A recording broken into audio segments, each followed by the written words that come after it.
The message came at 3:47 Earth Standard Time. Admiral James Wilson was pulled from a dreamless sleep by the urgent beeping of his comm unit. He rubbed his eyes, annoyed at the interruption, but years of military discipline took over. One glance at the priority code on the screen made him sit upright. "Wilson here," he said, voice clear despite the hour. "Sir, we've received a transmission from Outpost Vega. Priority Black."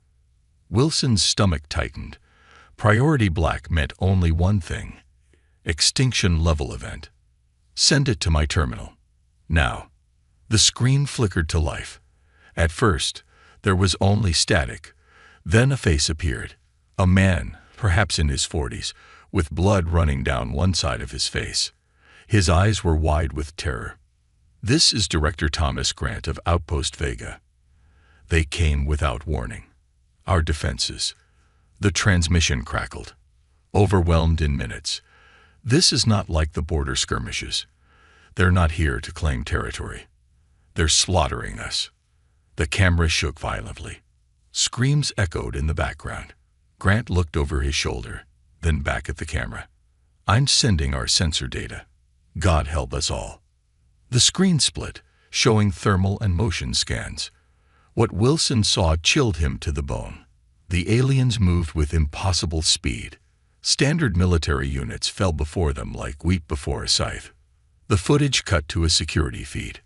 Wilson watched as something that looked vaguely humanoid, but much larger, tore through a squad of colonial marines.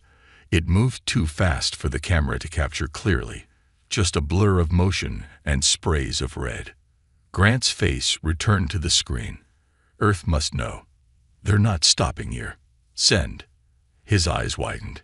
Behind him, a shadow loomed, then nothing but static. Wilson sat motionless for several seconds, then activated his emergency protocols. Within 15 minutes, the highest-ranking military and government officials were assembled in the Crisis Command Center. "The footage is genuine," said General Lisa Hayes after they reviewed it. "This is not like anything we've encountered before." "How many colonists on Vega?" someone asked. 20,000, replied Wilson. "And they're just the beginning. If these things reach the inner colonies." Defense Secretary Marcus Donovan leaned forward. "What options do we have?" "Our conventional forces would be slaughtered," Hayes said flatly. "You saw the footage. Regular troops won't stand a chance." The room fell silent until Wilson spoke the words everyone feared. "We need to activate Project Nemesis." The reaction was immediate. Several officials stood up in protest. "Those people were locked away for a reason," Donovan said. "They're too dangerous, too unpredictable. More dangerous than what we just saw." Wilson countered. "Project Nemesis was created for exactly this scenario, a threat beyond conventional response." "They're monsters," someone muttered. "They're soldiers," Wilson corrected. "The most lethal warriors humanity ever produced. Yes, they were deemed too dangerous for peacetime society. But we're not at peace anymore." The debate raged for hours. Eventually, the president joined remotely, listened to the arguments, and watched Grant's final message. His decision came swiftly. "Activate Project Nemesis. Full authority. All resources." Wilson didn't wait. As dawn broke over the horizon, his shuttle was already heading to the facility buried deep beneath the Arctic ice, a place that officially didn't exist, housing warriors that humanity had tried to forget. As the frozen landscape passed below, Wilson replayed Grant's final moments in his mind. The terror in his eyes. The shadow that ended his life. Humanity had always feared what lurked in the darkness of space. Now Wilson was about to unleash what humanity itself feared most. Its own deadliest children. The time for restraint was over. The facility known as the Vault lay hidden beneath 2 miles of Arctic ice. Its existence had been scrubbed from official records decades ago. Admiral Wilson stood before a massive steel door marked simply N1. "How long has it been?" Wilson asked the facility director. 15 years since we put him under," replied Director Mason, a thin man with tired eyes. "Reed was the last one we contained. Also the most dangerous." "Open it," Wilson ordered. The room beyond was stark white. In its center stood a vertical stasis chamber.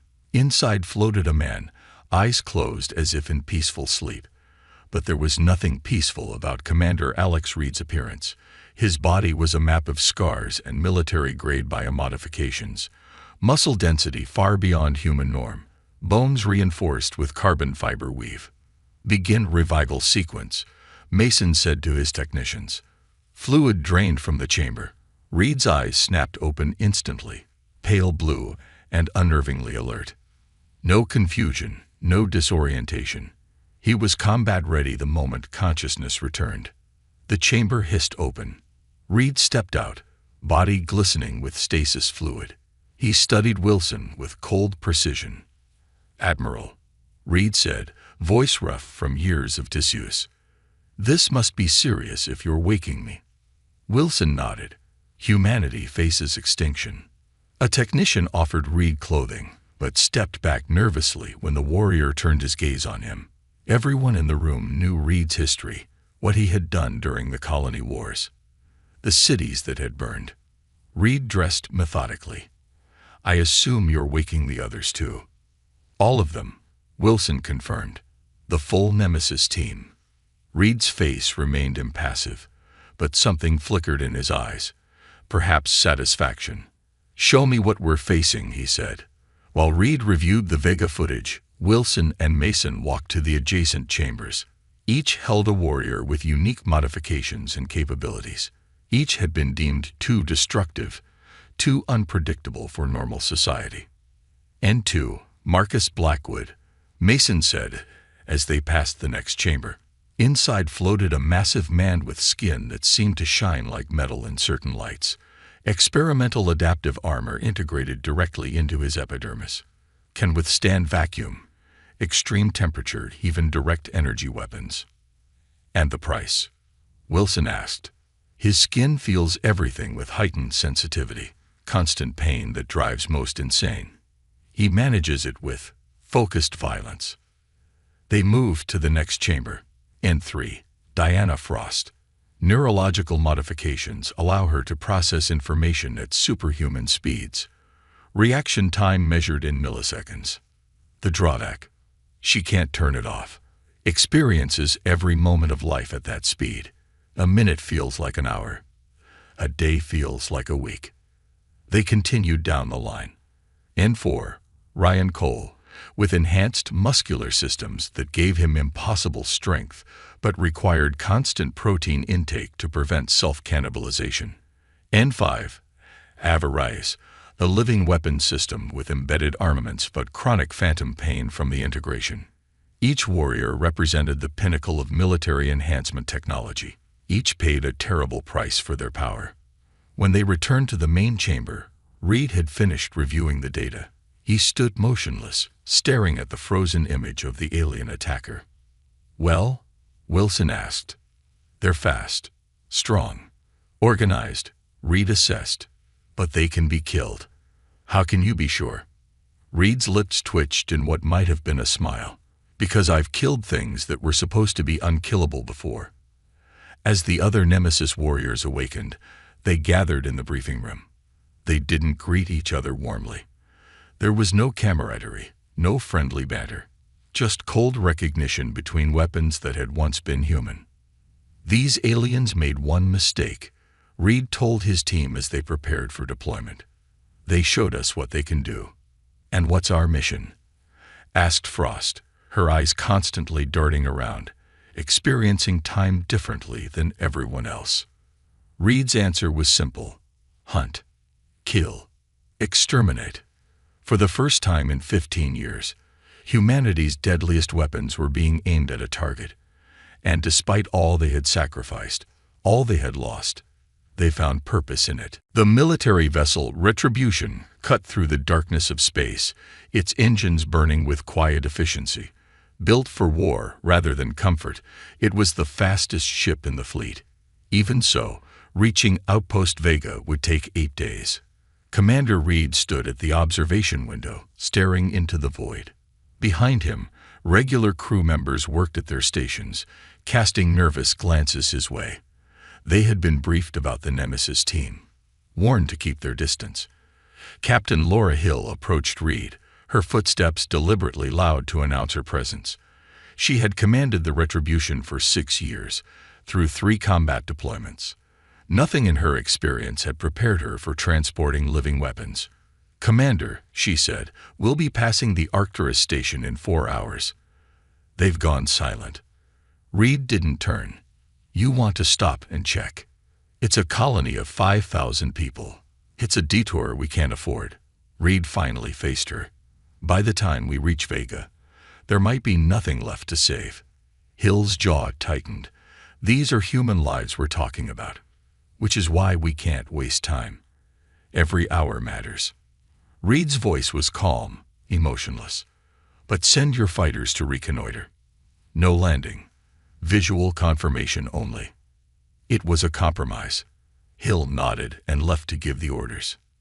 In the ship's mess hall, the rest of the Nemesis team sat together at a table, separated from the regular crew. Diana Frost ate with mechanical precision, her movements unnaturally quick.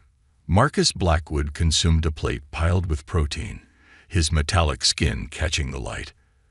Ava Rice hadn't touched her food, her attention focused on maintaining her embedded weapon systems. Ryan Cole watched the crew watching them. "They're afraid of us," he observed. "They should be," Frost replied, her words slightly too fast, like a recording played at higher speed. Reed entered the mess hall. The regular crew members tensed, conversations dying. He ignored them, taking a seat with his team. "Arcturus Station is our first stop," he informed them. "Reconnaissance only." Blackwood looked up from his food. "You think we'll find survivors?" "No." 2 hours later, the fighters returned from Arcturus. Their visual feeds displayed on the Retribution's main screen showed devastation beyond imagination. The station had been torn open, bodies floating in the vacuum. The attack pattern was identical to what they'd seen on Vega's transmission. "They're moving faster than we thought," Reed told the team as they studied the footage. "This station was attacked 3 days ago. They're heading toward the inner colonies," Rise noted, her fingers absently stroking the weapon ports embedded in her forearms. Captain Hill joined them, her face pale after viewing the destruction. "We're receiving distress calls from Proxima Colony now. They're under attack. Proxima is 2 days from here," Reed calculated. "Plot a course." "But Vega is already lost," Reed finished for her. "We go where we can still make a difference." The Retribution changed course, pushing its engines beyond safety limits. As they approached Proxima Colony, long-range scanners detected a ship leaving the area. "Alien vessel," the sensor officer reported. "Size suggests a scout ship rather than a main force." Reed's eyes narrowed. "Can we intercept?" "Yes, but we'd have to abandon the rescue mission at Proxima." The Nemesis team exchanged looks. This was their first chance to engage the enemy, to test themselves against the threat. "Intercept," Reed ordered. "If we can capture their scout, we learn their weaknesses." Captain Hill stared at him in disbelief. "Proxima has 50,000 civilians. And if we don't understand what we're fighting, billions will die across the colonies." Reed's face showed no emotion. "This is war, Captain. Sacrifices must be made." As the Retribution changed course again, pursuing the alien scout ship, a cold atmosphere settled over the bridge. The regular crew looked at the Nemesis team with new understanding. They weren't just dangerous because of their enhanced bodies. They were dangerous because they fought differently. To them, the mission was everything. Individual lives were just numbers in a larger equation. The hunt had begun. The Retribution closed in on the alien scout ship, a sleek vessel that resembled a dark, elongated insect. It moved with startling speed and agility, but the human warship had the advantage of surprise. "Firing dissimilar pulse," announced the weapons officer. A wave of electromagnetic energy erupted from the Retribution, enveloping the alien craft. Its systems flickered and failed. The ship drifted, powerless in the void. Reed turned to his team. "Suit up. We board in 5 minutes. In the armory, the Nemesis warriors prepared for battle. Unlike standard soldiers with their bulky armor, the enhanced fighters needed minimal protection. Blackwood wore nothing but a light pressure suit over his metallic skin. Frost donned a sleek jumpsuit designed not to slow her hyper-accelerated movements. Cole strapped on reinforced gauntlets that could channel his enormous strength. Standard formation. Reed instructed. Frost takes point. Cole and Blackwood as heavy support. Rye on tactical. I'll command. Captain Hill watched from the doorway. We have no idea what's waiting for you in there. Reed checked his sidearm, a custom weapon that fired ammunition designed to shatter on impact, causing maximum internal damage. That's the point, Captain. We're about to find out. The boarding shuttle latched onto the alien vessel with a metallic clang. Cutting tools burned through the hull, creating an entry point. Frost moved first, her enhanced reflexes making her movement a blur to normal human eyes. 3 hostiles, she reported over the comm. Left corridor. Reed signaled, and the team entered the alien ship. The interior was dimly lit with a reddish glow. The atmosphere was breathable, but carried a coppery, metallic smell. They encountered the first alien within seconds.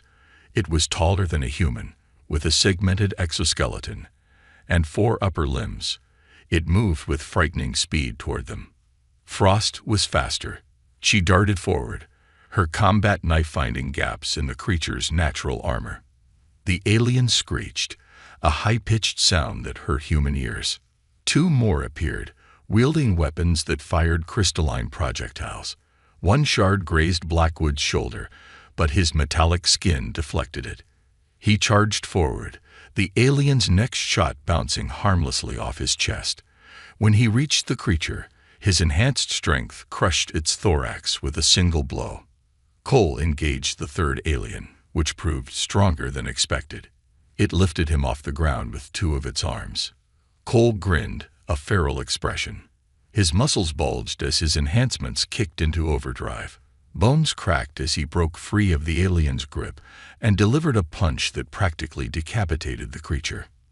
3 down. Rise reported coolly. But I'm detecting more life signs deeper in the ship. Reed surveyed the alien corpses. Their physical capabilities exceed our intelligence estimates. If not for our enhancements, they would have overwhelmed standard forces. They pushed deeper into the ship, encountering sporadic resistance. The team moved with lethal efficiency, their modifications giving them the edge they needed. What would have been a bloody battle for regular Marines became a calculated extermination. In what appeared to be the command center, they found a different type of alien. This one had more pronounced cranial features and ornate markings on its exoskeleton. Officer, Reed surmised. Take it alive. Cole subdued the creature, carefully applying pressure to immobilize rather than kill. The alien hissed and clicked in what must have been its language. Ship secured, Rise announced. 12 hostiles eliminated, 1 captured. Reed studied the command console. Strange symbols flashed across alien screens. Download everything. We need their navigational data. While Rise worked, Reed approached their prisoner. The alien's compound eyes fixed on him with what seemed like hatred. What are you? Reed asked, not expecting an answer. To everyone's surprise, the alien responded in broken English. We are the harvest. You are food, resource. Reed's expression didn't change, but his eyes hardened. Why attack our colonies? Expanding, growing. Need? Materials. Human bodies. Perfect vessels. The implications were clear and horrifying. The aliens weren't just killing humans, they were harvesting them for resources. Reed turned to his team. We've got what we need. Secure the prisoner. We're heading back to the Retribution. As they departed, Cole looked back at the dead aliens. They're strong, but they bleed just like anything else. Reed nodded. Yes. And now we know how to make them bleed more. Outpost Vega appeared on the view screen as a dim light against the blackness of space. Unlike the destruction at Arcturus Station, The colony seemed intact from orbit, a deception that didn't fool Reed. Life signs, he asked the sensor officer. Scattered. Maybe 200 humans left out of 20,000. And, the officer paused, several thousand alien signatures. Captain Hill looked at Reed. Why leave anyone alive? Processing takes time, Reed replied, recalling the alien officer's words. They're working through the population systematically. The Retribution entered orbit, remaining undetected thanks to its stealth systems. The Nemesis team gathered in the shuttle bay, preparing for deployment. This time, they armed themselves heavily. Their prisoner had provided valuable intelligence on harvest weak points. Frost and I will locate survivors, Reed instructed. Blackwood, Cole, and Rise will create a diversion to draw alien forces away from the colony center. Rules of engagement, Rise asked, her embedded weapon ports now fully exposed, gleaming with deadly promise. No restrictions, maximum damage. The shuttle descended through Vega's atmosphere, landing in an empty storage area near the colony's main hub. The moment they stepped outside, the devastation became apparent. Buildings stood damaged but functional. The streets were empty of people, but marked with dark stains. They're harvesting in the main processing facility, Reed noted, checking a holographic map. Colony Data Center is 2 kilometers east. That's where survivors would hide. It has independent life support and security. As planned, the team split. Blackwood, Cole, and Rise headed toward the alien concentration, while Reed and Frost moved toward the data center. They encountered no resistance initially. The aliens weren't expecting an attack. The data center's exterior was scorched from battle, but its reinforced doors remained intact. Reed approached carefully, aware that desperate survivors might shoot first. "This is Commander Reed, Earth Defense Force," he announced over an open channel. "We're here to evacuate survivors." After a tense silence, the doors opened slightly. A woman emerged, her face gaunt with exhaustion, and her uniform marking her as colony security. "Commander Taylor," she introduced herself. "We've got 183 people inside, mostly scientists and civilian specialists. We've held out for 11 days. Reed nodded. "Extraction shuttle is inbound. We need to move quickly." Inside the data center, Reed found civilians huddled in fear. Children clung to parents. The wounded lay on makeshift beds. Among them moved a tall man with determined eyes, treating injuries with limited supplies. Dr. Morgan Wells, Taylor introduced him. "Our chief xenobiologist. He's been studying the aliens since they arrived." Wells approached Reed, his gaze assessing the enhanced soldier. "You're different. Modified." "Project Nemesis," Reed confirmed. "Tell me what you've learned about them." While Frost organized the evacuation, Wells shared his findings. He had managed to capture and examine alien tissue samples, discovering crucial weaknesses in their biology. "Their exoskeletons are nearly impervious to standard weapons," Wells explained, "but they have neural clusters at the base of their neck segments. Hit those, and they drop instantly." Reed absorbed this information. "Anything else?" "They communicate through pheromones as well as sound, disrupt their chemical signals, and their coordination falls apart." Wells hesitated. "I've synthesized a compound that might work, but I haven't been able to test it." Across the colony, explosions echoed as the rest of the Nemesis team engaged the aliens. Through his tactical link, Reed received updates. The enhanced warriors were causing devastating damage, but the aliens were responding with overwhelming numbers. "Blackwood's pinned down in Sector 4, Frost reported. "Cole and Rise are drawing fire, but they're outnumbered at least 50 to 1. Reed made a decision. "Dr. Wells, how quickly can you produce your disruption compound?" "I have a small batch ready. Enough for a localized effect." "That's all we need. A window to extract everyone." Reed turned to Taylor. "Get your people to the landing zone. We're leaving." As the survivors prepared to move, Reed studied Wells more carefully. The scientist had potential value beyond this rescue. Your research on their biology could save billions of lives. Reed told him, Earth needs your expertise. Wells nodded grimly. Then let's make sure we all get out of here alive. Outside, the battle intensified. The Nemesis team was holding their own against impossible odds, proving why they have been feared as much as revered. But time was running out as more alien forces converged on their position. The race to escape Vega had begun. The alien mothership loomed over Vega like a dark cloud. From the Retribution's bridge, Reed studied its enormous hull, identifying potential entry points. That's suicide, Captain Hill said, looking at Reed's plan displayed on the tactical screen. Even for your team. Reed's face remained impassive. The survivors are safely aboard. Dr. Wells' compound works.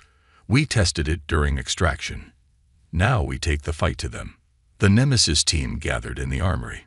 Dr. Wells had worked through the night to produce more of his disruption compound, converting it into aerosol grenades. Each warrior took several. Their mothership contains thousands of processed humans, Reed explained. Intelligence suggests they're being converted into biological material. Can any be saved? Asked Frost, loading her weapons with practiced speed. Reed shook his head. Unlikely. But we need evidence of what they're doing. Earth has to see what we're facing. The infiltration pod was barely large enough for the 5 enhanced warriors. It launched silently from the Retribution, its stealth systems making it nearly invisible against the dark hull of the alien vessel. Impact in 30 seconds, Reed announced. The pod latched onto the mothership at a maintenance junction Wells had identified from captured data. Blackwood used his enhanced strength to force open an entry point, his metallic skin protecting him from the vacuum of space until they were inside. The interior was vast and organic, more like entering a living organism than a ship. The walls pulsed with a sickly light, and the air was thick with the scent of chemicals and decay. Movement ahead, Frost warned, her accelerated perception detecting alien guards before the others. Reed signaled, and they deployed Wells' compound. The aerosol spread through the corridor, and the approaching aliens stumbled, their coordinated movements becoming erratic. The Nemesis team struck with deadly precision, eliminating the confused guards without raising an alarm. The processing center should be 2 levels down, Reed said, consulting the holographic map extracted from the scout ship. They moved deeper into the ship, encountering increasingly heavy resistance. Even with their enhancements and the disruption compound, the sheer number of aliens began to take a toll. A crystalline projectile struck Cole in the thigh, embedding deeply. He grunted but continued forward, his modified physiology allowing him to fight through pain that would incapacitate a normal human. Save the remaining compound, Reed ordered as they approached a massive chamber. We'll need it inside. The doors to the processing center opened to reveal a nightmare. Thousands of transparent pods lined the walls, each containing a human in various stages of decomposition. Tubes and wires extracted fluids and tissue, feeding them into the ship's systems. Recording everything, Ray said, her tactical systems capturing high-definition footage. A wave of aliens descended upon them, more than they had faced before. The Nemesis team formed a defensive circle, fighting with everything they had. The central control node, Reed pointed to a pulsing structure at the chamber center. If we destroy it, we might stop the processing. Blackwood took a direct hit from an alien weapon, the impact finally penetrating his metallic skin. He staggered but remained standing. I'll clear a path. Before Reed could respond, Blackwood charged forward, drawing enemy fire. His enhanced body absorbed punishment that would have vaporized a normal human. He reached the first line of aliens and tore into them, creating the opening they needed. Go, he shouted, his voice strained as more wounds appeared on his body. Reed and the others pushed forward, but the aliens kept coming. Cole was next to fall, his enhanced strength allowing him one final act of destruction as he triggered several grenades, taking dozens of aliens with him. Frost moved in a blur, her accelerated reflexes keeping her ahead of the alien attacks. "Almost there," she called, reaching the control node first. As Reed and Rise fought their way forward, a massive alien emerged, larger than any they had seen, with ornate armor suggesting leadership rank. "Commander," Rise identified, her weapon ports glowing as she prepared to fire. Frost had reached the control node and was placing explosives when the alien commander fired a weapon unlike the others. The energy pulse hit her directly, her accelerated body unable to dodge the area effect. Reed watched as another of his team fell. Only he and Rise remained, facing the alien commander and its guards. "Upload the footage to the Retribution," Reed ordered Rise. "Make sure it gets out." Rise nodded, her embedded communications array connecting to the ship. Transmission initiated. 60 seconds to complete. The alien commander stepped forward, its compound eyes fixed on Reed. In broken English, it spoke. "You. Delay. Inevitable." Reed raised his weapon. "We'll see about that." Reed faced the alien commander, blood streaming from a dozen wounds. Behind him, Rise maintained the transmission to the Retribution, her eyes fixed on the data stream. "Transmission at 80%, she reported. "Need 30 more seconds." The alien commander was massive, its exoskeleton gleaming with an oily sheen. It towered over Reed, 4 arms brandishing different weapons. "Your species. Resistance. Pointless," it clicked in broken English. "We have consumed many worlds." Reed tightened his grip on his weapon. "You made a mistake attacking us. You don't understand what humans are capable of." "We understand. Weakness," the commander replied. "Your bodies, useful. Your minds, limited." Reed didn't waste time with further words. He launched himself at the commander, moving with speed that belied his injuries. The alien was fast, but Reed had studied their movements. He targeted the neural cluster at the neck, just as Wells had advised. The commander anticipated the attack, deflecting Reed's strike and countering with a blow that sent the human warrior flying across the chamber. Reed crashed into a processing pod, the impact shattering it and spilling its grisly contents. "Transmission complete," Rise announced. She immediately diverted all power to her weapon systems, unleashing a barrage at the surrounding aliens. Reed struggled to his feet, his enhanced body reaching its limits. He saw Reyes surrounded, fighting desperately. Without hesitation, she activated all her embedded weapons simultaneously, a lethal move that would burn out her systems and likely kill her. The resulting explosion cleared a path to the control node. "Go," she shouted, her voice distorted as her systems overloaded. Reed didn't waste her sacrifice. He sprinted to the node, dodging alien attacks. The commander pursued, moving with unnatural speed. Reed reached the explosives Frost had placed before she fell. "For Earth," he whispered, triggering the detonator. The explosion ripped through the control node. The effect was immediate. The processing systems failed, and the ship's lighting flickered. The alien commander screeched in rage, lunging at Reed. They collided in a brutal embrace. The alien's natural weapons tore into Reed's flesh, but he locked his arms around the creature's torso. With the last of his enhanced strength, he drove the commander backward, toward a rupture in the ship's hull created by the explosion. "You wanted to know what makes humans dangerous." Reed growled into the alien's face. "We're willing to die for what we believe in." The vacuum of space pulled at them both. The commander struggled, but Reed held firm. Together, they were sucked out into the void. Aboard the Retribution, Captain Hill watched in horror as the mothership's central section exploded.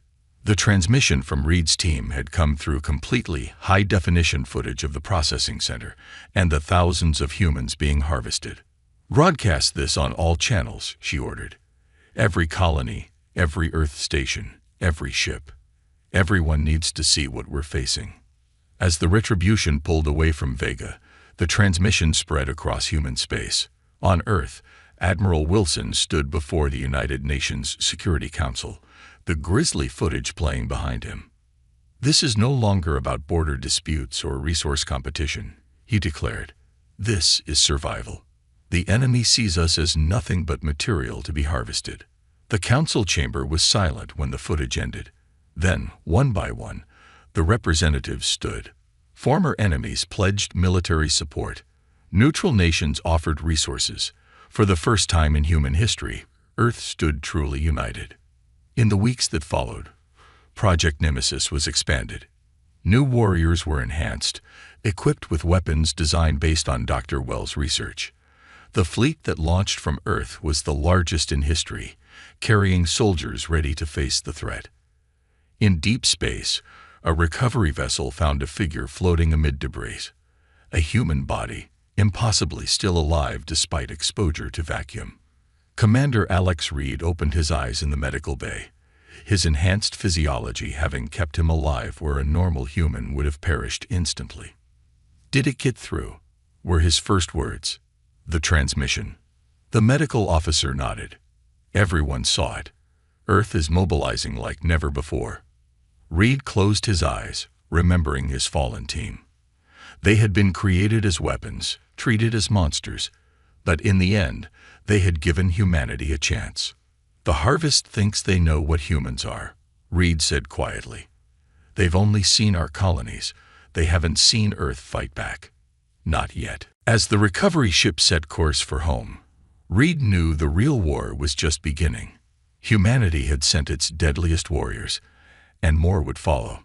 The galaxy was about to learn why awakening humanity's darkest weapons had been the aliens' final mistake.